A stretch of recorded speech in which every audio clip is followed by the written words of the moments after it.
So I've been doing theater and performance my whole life. I did dance as a kid, things like that. My first show was when I was 9. It was Pinocchio Jr. and I was 2 ensemble characters, and after that show I was addicted. I became obsessed with it and it was all I wanted to do. I ended up going to a performing arts high school where I studied drama, and now I study drama at university, and it was just really an uphill slide from that first production, and how sort of enraptured by performance and all aspects of the theater I became.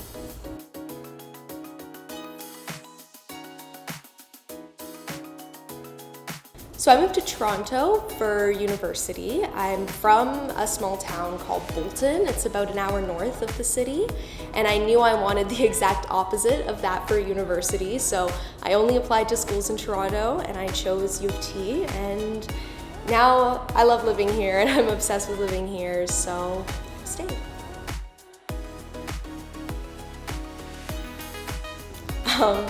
This question's really easy because there is no lesbian culture in a small town.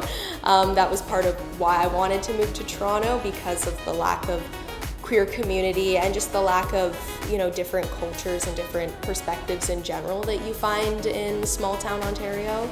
So it definitely was a big change coming to Toronto, where there is so much queer culture and where queerness is so normalized here. I can walk down the street holding hands with my girlfriend and it's not weird. I'm just another person. Queerness isn't something that makes you different here in the city. You're still an anonymous person at the end of the day, even if you are queer. Whereas in a small town, I walk down the street with my girlfriend and you see old people pointing in cars going, what's going on? Who are these people? How'd they get in our town? So it's definitely been very beautiful and very liberating to come to a space where there are so many queer people and so many different queer people, and where it is so accepted compared to where I'm from.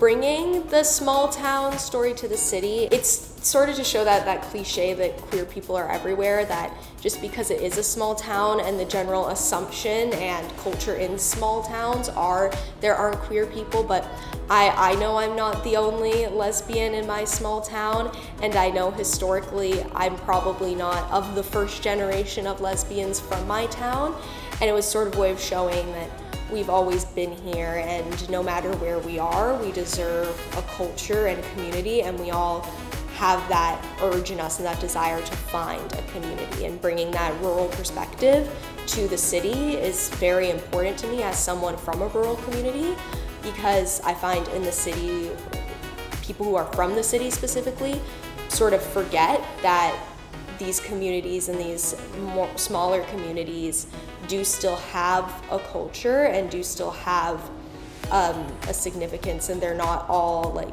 sort of a kind of like a hick town sort of place, even if that is the stereotype about them.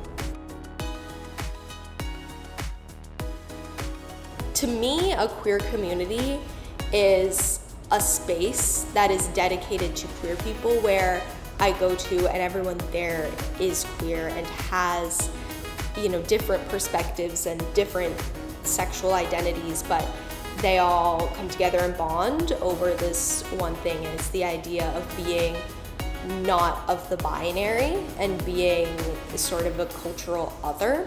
And we're finding these days a lot of these spaces exist virtually. You can go online and connect with all the queer people you want, but physical spaces for queer people to go to aren't the same as they used to be, and they're not as protected as I think they once were. Because just like we see in Butch FEMME, these physical spaces are what built this community.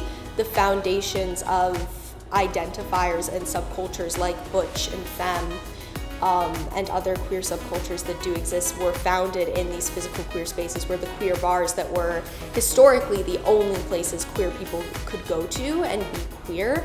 And I think part of the reason why we're finding a lack of these specific spaces where historically queer people have gone to and felt safe, where these were the only place they felt safe. I think the reason we see a lack of these spaces are because queerness is generally more accepted now, but that doesn't mean we still don't want those exclusive spaces and those spaces that feel fully our own, because we've historically had that. So I don't think I think that's why it's important. And you go to standard, like regular bars, like you go to the U of T student bar, and you find that it is a straight space. The people that are there are straight men who are pursuing straight women, and these binaries do still exist, even if queerness is generally accepted.